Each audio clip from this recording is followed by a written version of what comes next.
Good afternoon and welcome to Nutmeg Sports on the HAN Network. Frank Granito, Kevin Coleman in the studio, and of course joining us is our director Eric Gendron.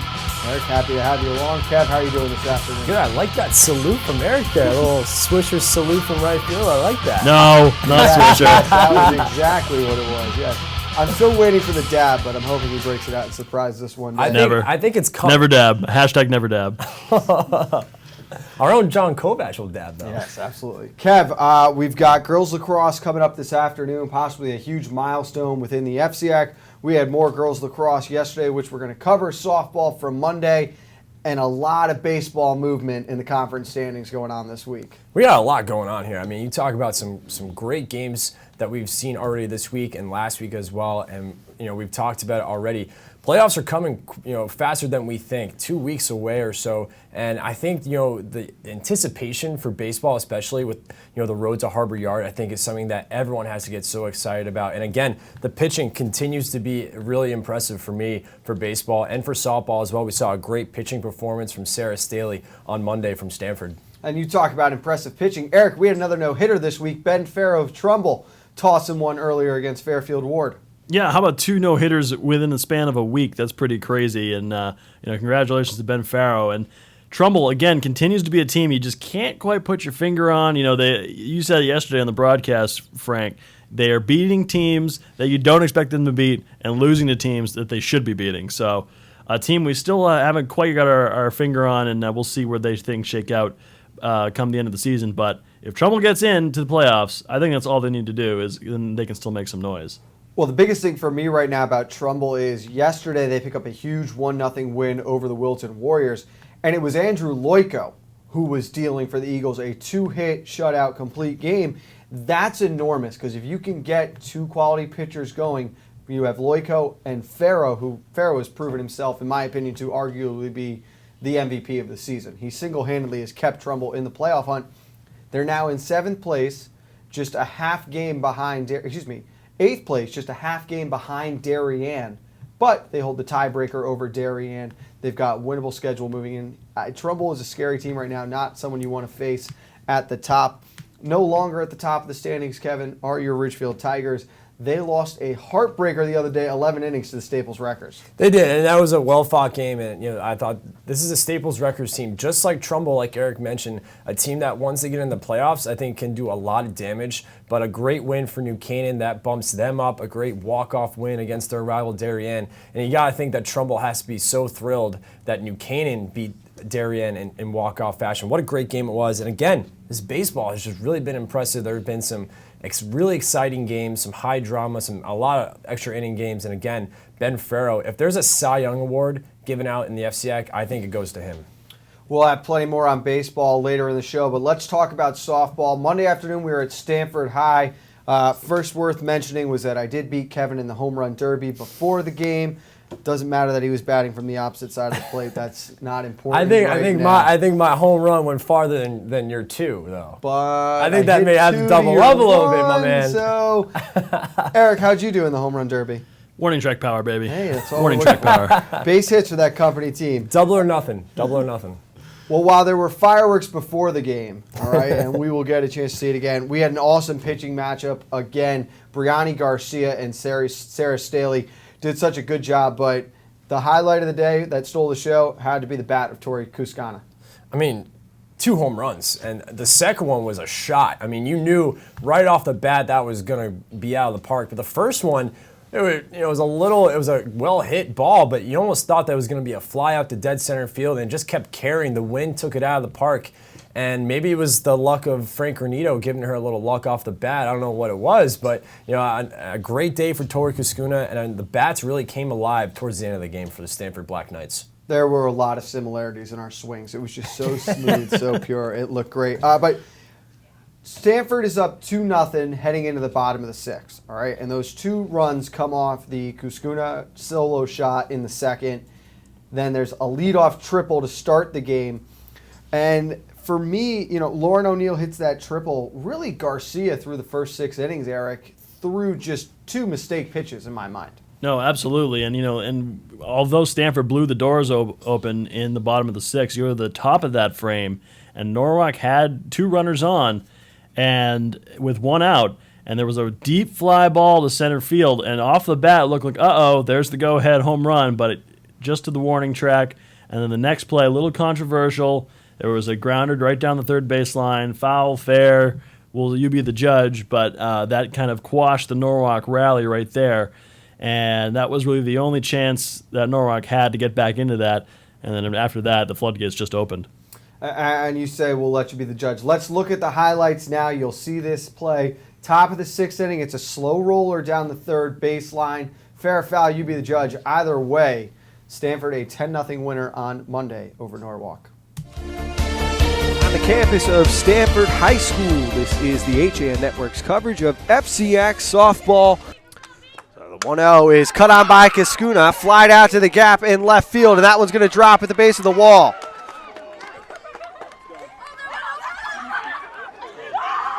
They're going to say it's gone. It looked like it might have gone underneath, but it is out of here. Cascuna, a solo shot, and it's 2-0 Stanford. 2 groundouts back to the mound, and this one towards third base is a fair ball. Tagging third is Santora, and that's the way the inning will end. Skipped over the line behind it. Great hustle from Saricchio. She's on second. The big bat of Tori Cascuna as she hits one out to left field, back towards the fence, and it's gone! Have a day. 2 home runs in one game. I think she wants more than just that Athlete of the Week. I think she wants to win it again as Cascuna delivers her second long ball, doubling the lead one more time. It is 4-0 Black Knights. That was all in the 7th. As Staley rips one into the right center gap, it'll roll all the way to the fence. 2 runs will score. Buzzio being waved around third will head for home. The throw does not come. And it is a 3-run double for Sarah Staley, and the lead is 9. As here is Troetti. She grounds one to the right side. O'Neal takes it off a hop at first and puts it away herself. And that is all she wrote. Final from Stanford. The Black Knights 10. The Bears nothing. So we get a look at the standings now in the FCX. You see Stanford is in second place there, back a half game. But they also do not have the tiebreaker over Darien. Darien has clinched that top spot. Stanford and West Hill going to meet next Monday on the 15th. Norwalk still sitting in a good position. They'll be able to clinch within the next game or so. And then it gets very, very crowded. That should not be a 7 by St. Joe's. There should be, I believe, 2 6s there, tie for 6. And then you've got New Canaan and Ridgefield fighting it out for that last spot. Oh, you look at Ward right there at 10. That could easily flip-flop there. If they can get a win and maybe Ridgefield loses or New Canaan loses, they could climb in to that 8th spot. So it really is tight. You go from Trumbull, St. Joe's, Ludlow, New Canaan, Ridgefield, and Ward, who sits right now out of the playoffs as the season ended. It is extremely tight and wide open. And once it gets in, you talk about a Darien and Stanford and West Hill, but these teams at the bottom part of the bracket still could do some damage. We're looking at a Ludlow team there towards the bottom that did beat Darien. Darien had the huge comeback against Stanford. I agree. Once in, it's anyone's tournament. And Eric, while we haven't quite had the drama of the winter season with so many overtime games that we got to witness, I don't think that there has been any other season as close to the spring in how wide open these tournaments are right now. No, absolutely. I mean, you look at all these standings, and pretty much every major sport here this spring, you've got a lot of interesting races. And, and speaking of that Fairfield Ward team, guys, who are they chasing? Ridgefield. Who do they play on the last day of the season? Ridgefield. So book your calendars right there. Ward and Ridgefield destined for a big showdown on the final day of the regular season. It's going to be a lot of fun. We will keep you updated on all the softball standings all the way home. Let's take a break. When we come back, we've got girls lacrosse highlights from yesterday. The Ridgefield Tigers and New Canaan Rams battling it out at Tiger Hollow. We'll see who won right after the break. Part of banking well is doing good. That's why, with the support of local community partners, Bankwell has launched the Bankwell Pet Adoption Project to boost awareness about the hundreds of animals in local shelters that need a home. And when you donate to the cause using the Bankwell self-service coin machines, we'll match your donation. For details, visit mybankwell.com/pleaseadoptme. Bank smart, bank local, bank well.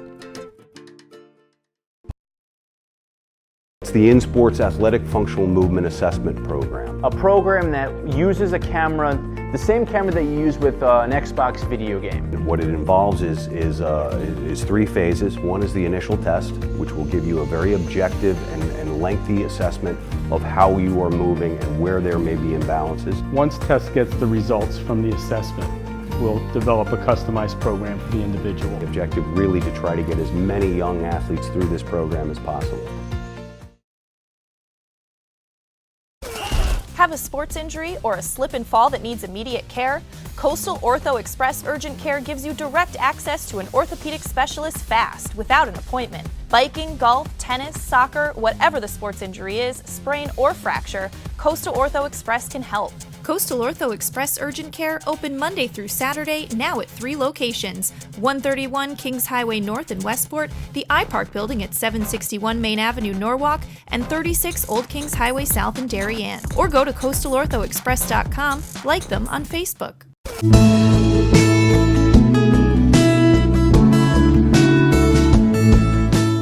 At the Milford Bank, we offer an extensive selection of lending products and services to meet virtually any need. Submit your application online in our Mortgage Web Center. Start to finish, you can apply for a loan in as little as 10 minutes. Our knowledgeable and helpful staff are available to meet with you at your convenience. To learn more about what we can do for you, stop by one of our Milford Bank offices or visit us at milfordbank.com. The Milford Bank, always there. Member FDIC, Equal Housing Lender. When it comes to considering the outside of your home, just imagine the possibilities. Whether your dream is a stunning freeform pool or a tranquil, secluded garden, the team of professionals at Stonebridge Associates will make it a reality. We offer unparalleled landscape design and construction, masonry development, pools, spas, and water features, as well as landscape and garden maintenance. No other firm can offer the same level of creativity, quality, and personal attention. Discover the possibilities at stonebridgeassociates.net or call 203-544-8376 today. If you're watching this broadcast, you're not alone. The HAN network is available for 200,000 Connecticut cable customers on the Frontier Network, and we've also reached more than 2 million viewers on our free live streaming sports, news, and entertainment broadcasts. To reach our rapidly growing audience, contact Advertising Director Jessica Murrin at 203-273-7312 or email jessica@han.network. Back on Nutmeg Sports on a Wednesday, May 10th episode. Frank Granito, Kevin Coleman, Eric Gendron, as we shift from softball over to girls lacrosse.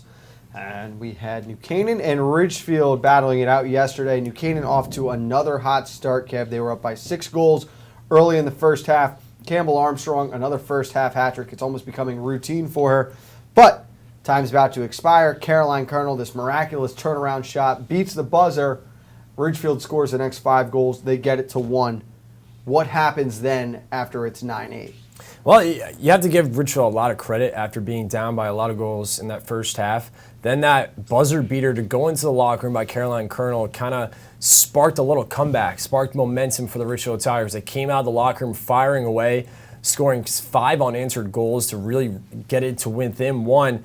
And, you know, I think the defense, I think a well-timed timeout called by Kristen Woods really, did a nice job. It was a well-timed called timeout. She kind of got the team reset for the New Canaan Rams, got everyone back together. Defense stepped up. I thought, the defense did an excellent job, and Carly Bucci did a great job, I thought, guarding Caroline Colonel. But at the end of the day, I thought it was just too much up front for the Ridgefield defense. I thought Campbell Armstrong, Carly Bucci, Gianna Bruno, Braden Dial, all of them were just way too much. And I thought New Canaan stepped up, and after that timeout, they were the team that they showed up to be in that first half. And Eric, there was really a turning point late in the game, and you just pointed it out. I'll let you elaborate on what we saw. No, what I was going to say is, again, we saw New Canaan kind of let a lead slip away, and, credit to Ridgefield, but this is kind of the standard operating procedure we've seen for this New Canaan girls team is that they come out strong, get a big lead, and then get complacent. Or whatever it is. I don't know what it is. There's something they got. Maybe it's just the yips. I don't know what they have something in their heads right now of coughing up leads. But what was interesting about that game was the entire game, Caroline Colonel was owning the face-off circle. She was getting every single draw control, and it was impressive that New Canaan was able to pull out that big of a lead that much because Ridgefield was coming away with possession every single time. But New Canaan still went into the locker room with quite a big lead. And that continued into the second half. We saw Caroline Colonel continue to get those draw controls, but then New Canaan finally found the combination that they needed, and putting Julia Ozimek at draw control at the faceoff circle, that really changed the game right there. When Ridgefield came all the way back, came within one, they finally found that combination that worked for them. Also helping matters was Caroline Colonel going off for that penalty. That was also a big turning point as well. But so New Canaan finally winning some draw controls and finding the player on there that could compete, that could match up with Colonel. That was really the turning point in the game for me. And Kev, you talked about it on the air how it's nice for Coach Woods to have that kind of depth. Ozimek was the fourth option in the draw circle for the Rams during the game. And Eric, you're right. I think there has got to be some concern right now in that New Canaan locker room with the Staples game, the Darien game, this Ridgefield game. Obviously, no one has forgotten about the FCX championship last year. There is that doubt of them not being able to really put teams away when they dominate for such a long period of time in a game. I was very impressed with Cameron Blair in net again. She did a great job for the Rams.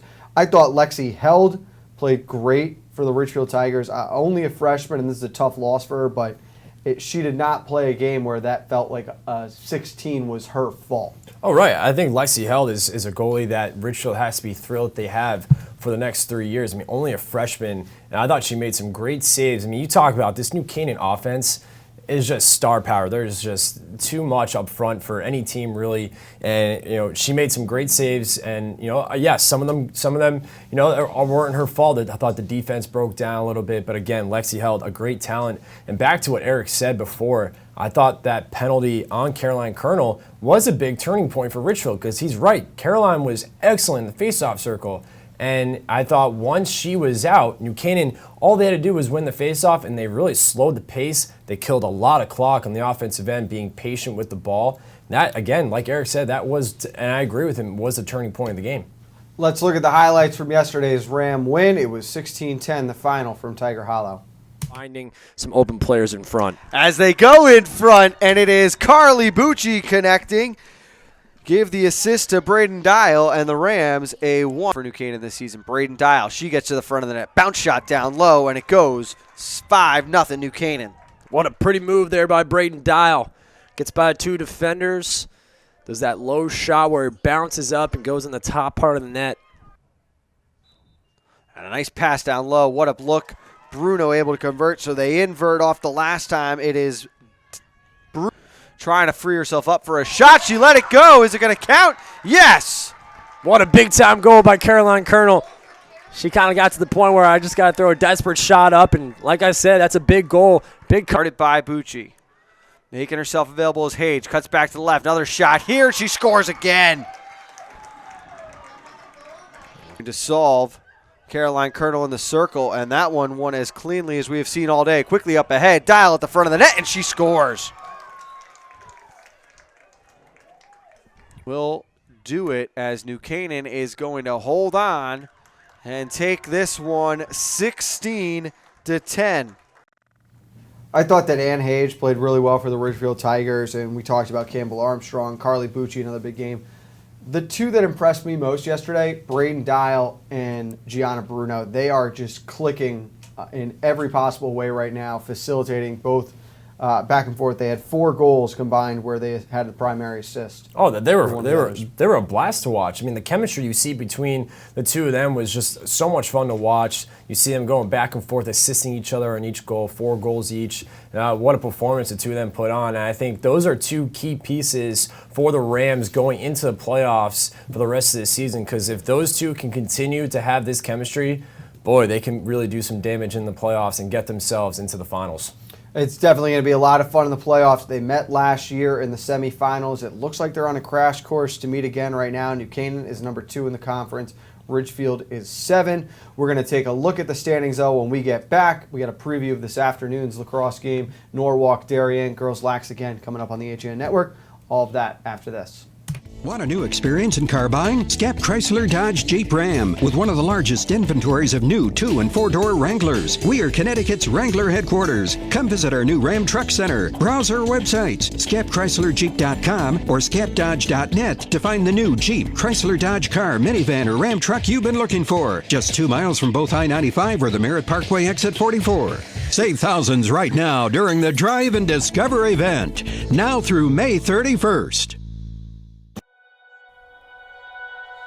At Budget Blinds, we're in business to frame the light, the day, and the night.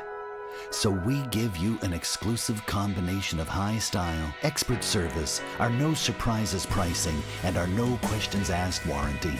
We believe that everyone, at every budget, deserves style and service. Isn't that a beautiful place to be?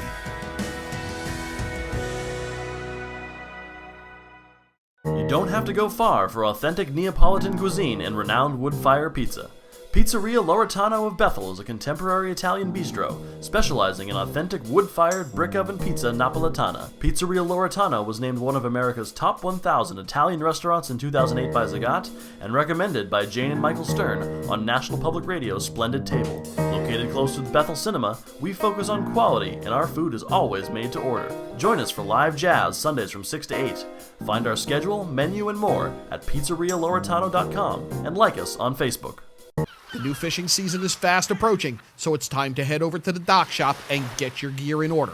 We're now offering bait in both Darien and our Westport location. The dock shop can service and repair your rods and reels, spool up new line, and fill any empty space you might have in your tackle box. Whether you're a fisherman, boater, or beach bum, the dock shop is a unique place to shop. The Dock Shop, 51 Tokenique Road, Darien, 609 Riverside Avenue, Westport, dockshop.com. Spring has sprung at Walter Stewart's Market, and we're celebrating the new season with fresh takes on spring. From the finest produce around to guaranteed fresh seafood delivered daily by the best local supplier. Not only are we your time-saving one-stop shop for everything you need this season, our personable team is always ready with a helping hand. Shop Stewart's for the best of spring. Find us at 229 Elm Street, New Canaan, or shop online at stewartsmarket.com.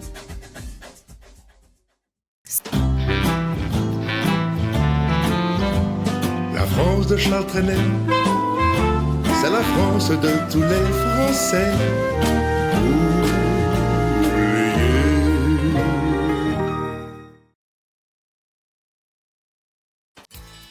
I can't believe it. Well, Dad, you did it. You sold 160 cars. Ready to go back upstairs now? I think it's time. I wonder how the boys are making out in their new office. Not what I had in mind, Kyle. What, Dad? Maybe we should retire. Right now, lease a 2017 Rogue S for only $139 a month. Isn't it time you got Millerized? I'm John Kovach. I'm a newspaper editor. I'm a high school football coach. I'm a television presenter. And I want you to love fishing as much as I do. Tune into Yankee Fisherman, Thursdays at 1 on the HAN Network. It's like going to the tackle shop without leaving your office. Back on the HAN Network, Eric Gentry, Kevin Coleman, Frank Granito. We are getting ready for girls lacrosse this afternoon. 4:30 start from Testa Field at Norwalk High. The Bears will be hosting the Darien Blue Wave. Coach Lisa Lindley for Darien, Kev, potentially looking at her 400th career win. An unbelievable feat, and it comes just a little time after Coach Jeff Braymeyer sets the all-time win record on the boys' side. It's such a testament to what the boys and girls at Darien are doing. But let's not count any chickens before they hatch. What do the Bears have to do today to knock off the Blue Wave? Get off to an early start. If they can get some quick goals on Darien at home, really get the momentum on their side, I think they have a great chance of stealing one away and really creating an upset. I think if they just keep pace with the Blue Wave and, especially on defense, kind of break down and kind of annoy the top offensive attackers for Darien, I think they can really get a shot. But, that's a tough test because Darien, on the boys' side, is, easily one of the best teams in the state. And, it's a lot of firepower up there. But, listen, anything can happen. And for Norwalk, they get the pleasure of being home and hosting the Darien Blue Wave. So, hey, anything's possible. Eric, you're a former beat writer out of Darien. Your thoughts on Coach Lisa Lindley, who you covered during your time there, and what she's done during her career now? Yeah, no, I've been covering Lisa for 7 years, and she is an incredible coach. You always hear her, that's for sure, on the sidelines. She's a very passionate coach, one of the most passionate coaches in any sport in this state. And it really, shines through. I've watched a couple of their practices every now and then over the years, and even in practice, she expects so much of her players, and they respect her for it, and they always give it to her. It's really impressive. 400 wins is incredible, and when I first came onto the scene back in 2010 around here, she's a little intimidating to walk up to at the end of a game. I'm like, but she does have, she is such a welcoming person and always talks to the press, always gives great quotes, and is really a great person to get to know, and and a lot of fun to watch on the field, that's for sure. And you said it best there. She demands so much of her players, and from the outside looking in, that intensity, you would almost think her players might resent her a little bit for it, might feel slighted at times. The affection, the respect, the care is mutual from both ends. They love playing for her. She loves coaching them, and they are all better individuals leaving that program, better people, not just athletes after having gone through the Blue Wave program. I think Darien rolls today. It's business as usual against Norwalk, and it'll be great that we're there should Darien have Coach Lindley's 400th win. But you're right, anything can happen. As Darien looks to remain the lone unbeaten team in the conference. Just a couple quick moments left. Let's talk about baseball because we mentioned it earlier in the show. New Canaan on Monday. 4 runs in the bottom of the 7th to come up back and beat Darien. They remain tied in first with West Hill. Staples takes down Ridgefield in 11. Okay, 2-1. Now they're sitting there in fourth, just a game behind the Tigers. They play against New Canaan today. New Canaan's also got to play Ridgefield next week. West Hill still has to play New Canaan and Ridgefield. Everyone at the top has got to play everyone right now. I don't think these standings will look remotely similar in 7 days, Eric. Absolutely not. I mean, as we say, we've been saying for at least a week here, it's chaos, and it's going to remain chaos. It's going to be so much fun these last. Let's see here. We are on Wednesday. We got a week. Guys. Yeah. We have a week left in the season, and that's it. And it's going to be a crazy, crazy finish. You're absolutely right, Frank. This whole standings could be flip-flopped by 7 days from now, and it's going to be a lot of fun, especially when we see New Canaan and Ridgefield this coming Monday. Kev, final thoughts on today before we head off to Norwalk. I think we're going to see a great game today, and we talked about how great of a program Darien Lacrosse is on the boys and girls side. Both coaches are just fantastic, but I think we were really excited. And again, we couldn't ask for some better games here in the spring, especially coming down the stretch in playoff time. I think Monday is going to be a great game between New Canaan and Ridgefield. Then we got some great games, including Saturday's game. We got Trumbull and Ludlow for boys lacrosse. That's going to be a really, really strong game. So I'm looking forward to some playoff intensity, some high drama in this next week or so. And Eric, that's exactly right. Saturday, we didn't get touched upon boys lacrosse today, but we've got Ludlow at Trumbull playing for what will most likely be the 8th place spot. How does the nor'easter factor into that one, Eric? It's going to be interesting, but luckily we'll be nice and cozy inside the press box there. But that's going to be a lot of fun. Our first chance to get a look at the Trumbull boys lacrosse team.